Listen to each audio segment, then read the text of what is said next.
അനീഷെ പറഞ്ഞു. ഹലോ, എൻ്റെ പേര് അനീഷ് എന്നാണ്. ഞാൻ പാലക്കാട് സ്വദേശിയാണ്. ഈ കഴിഞ്ഞ ദിവസം വന്ന് വാട്സാപ്പിൽ വന്ന കുറച്ച് വീഡിയോസും ഫോട്ടോസൊക്കെ കണ്ടു കാണും എല്ലാവരും. സത്യം പറഞ്ഞാൽ അതിലെ സത്യാവസ്ഥ എന്ന് പറയുകയാണെങ്കിൽ ഞങ്ങൾ വളരെ അടുത്ത ഫ്രണ്ട്സ് മാത്രമാണ്.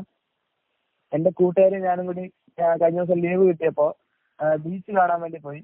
തിരിച്ചു വരുന്ന വഴിക്ക് അവളൊന്ന് യൂറിൻ പാസ് ചെയ്യാൻ വേണ്ടി ആ സൈഡിലോട്ട് മാറിയതാണ്. അപ്പോൾ ഞാൻ കുറച്ച് മാറി നിൽക്കുമായിരുന്നു. ആ സമയത്ത് അവിടെ അവള് പോയ സ്ഥലത്ത് നിന്ന് ബഹളം കേൾക്കും. ഞാൻ അവിടെ ചെന്ന് നോക്കുമ്പോൾ ഇവളെ രണ്ടാൾക്കാർ, മദ്യപിച്ചിട്ടുള്ള രണ്ടാൾക്കാരെ ഒന്ന് പിടിച്ചു നിർത്തിയിരിക്കുകയായിരുന്നു.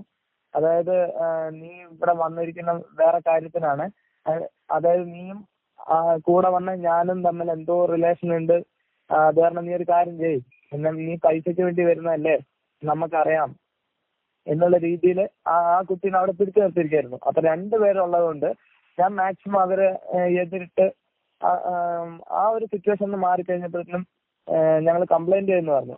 കംപ്ലൈന്റ് ചെയ്യുന്നു പറഞ്ഞപ്പോൾ ഇവര് ഞങ്ങളെ ഫോണിൽ നിന്ന് സിമ്മൊക്കെ ഊരിയെടുത്തു, 2 സിം ഊരിയെടുത്തു. പിന്നെ എന്നിട്ട് അപ്പോഴത്തേനും വേറെ 1-2 ആൾക്കാരും കൂടി വന്നു. അതോടുകൂടി എനിക്ക് ആകെ പേടി. ഇനിയിപ്പോ എന്താ അവസ്ഥ, എങ്ങനെയാവുന്നൊന്നും എനിക്ക് അറിയാൻ പറ്റാത്ത അവസ്ഥയായി. പെട്ടെന്ന് ഇവര് ഉണ്ടായിരുന്ന സിറ്റുവേഷൻ നേരെ തിരിച്ചു. അതായത് ഞങ്ങൾ തമ്മിൽ എന്തോ ഒരു റിലേഷൻ ഉണ്ട് എന്നുള്ള രീതിയിലേക്കായി. ആയിക്കഴിഞ്ഞപ്പോ പിന്നെ എനിക്കൊന്നും പറയാനോ ചെയ്യാനോ പറ്റാത്ത അവസ്ഥ. എങ്ങനെയെങ്കിലും അവിടുന്ന് ഊരി പോരണം എന്നുള്ള അവസ്ഥയായി ഞങ്ങൾക്ക് രണ്ടുപേർക്കും.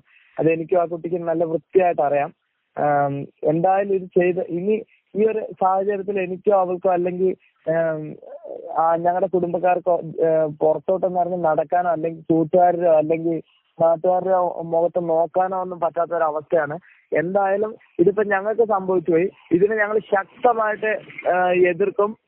ഇത് ചെയ്ത ആൾക്കാരെ എന്തായാലും നിയമത്തിന് മുമ്പ് കൊണ്ടുവരികയും ചെയ്യും. അതിനുവേണ്ടി ഏതറ്റം വരെ പോകാനും ഞാൻ റെഡിയാണ്. അതേപോലെ ഇനി ഈ ഒരു അവസ്ഥ ഇനി മറ്റൊരാൾക്ക് ഉണ്ടാവാതിരിക്കാൻ വേണ്ടി മാക്സിമം ഞാൻ ഇതിനു വേണ്ടി പ്രവർത്തിക്കും. കൂടുതൽ വാർത്തകൾക്കും വിശേഷങ്ങൾക്കുമായി ഞങ്ങളുടെ ചാനൽ സബ്സ്ക്രൈബ് ചെയ്യുക.